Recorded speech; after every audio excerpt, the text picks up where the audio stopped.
بيتي gammachuun keessatti hafuura baafatan jannata malee duniyaa miti.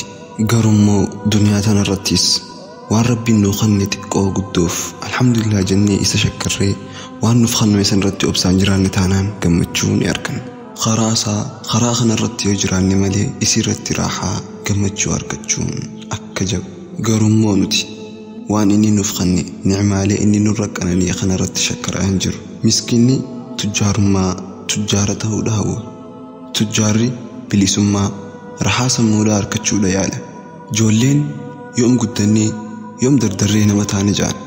Dulloonni silaa ijoollee deebine silaa ijoollee taane jechuun ijoollummaa isaanii tan dursan yaadan. Khanfuun immoo fuudhuuf fiiga tattaafata. Khafuudhee jiru immoo bultii isaa tanatti hiraara. Ilmoo kan qabne kan ilmoo dhaluu dadhabee ilmoo dhabuu isaatiif hedduu aaruun guggubata. Kan ilmoo qabu immoo ilmooleen kun hoggaan fi isa dararan ilmaan kanaan hiraara.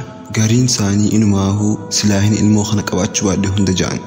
Kan biyya keessa jiru biyya alaa biyya ormaa kana deemuudha yaala hawwa. Kan ala jiru ammoo jiru biyya ormaa tana abaara. Gariin maaliifin biyyaa bahe jechuun sheena'a. Ilmi namaa hundinuu ni hawwa. Sila akkana naa taate jechuun yaada. Waan sila hawwu ture waan sila yaade sana hoggaan fi harkate illee fadhiinsaa dabalaatuma deemti. Hin dhumtu ilmi namaa wanni inni hawwu wanni inni barbaadu. Maaliif duniyaan tun tan irra gammadan tan gammachuu guutuu tan hogguu addan cinnee irratti argatanii miti. Tan fadhiintii guutuutti itti guutamtu miti. Isii tana keessatti hogguu arkattus nuu barbaadda. Tanaafuu gammachuun teenya bohaartiin nu harka jirtiiti naannoo keenya jirti haa gammannu. Waan nu qabnu kanaan xiqqoo taatu guddoo taatu irratti obsuun irra shakkaruun haa jiraan. Cinqiilee ifitti hin yaamina. Dhiibbamuu keessaniif sababa hin taane hin qannina.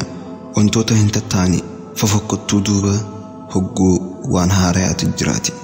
Dukkanti silaa jiraachuu baatte ifa kana uumuuf eenyu tattaafata eenyu yaada.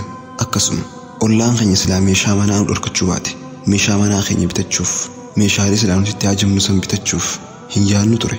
Warri mana kireessu silaa gatii mana sanitti kireessan ol kaasuu baatan warri achi keessa galu gabbahanii dachii bitatan san irrattis mana ijaarrachuu hin yaadan ture.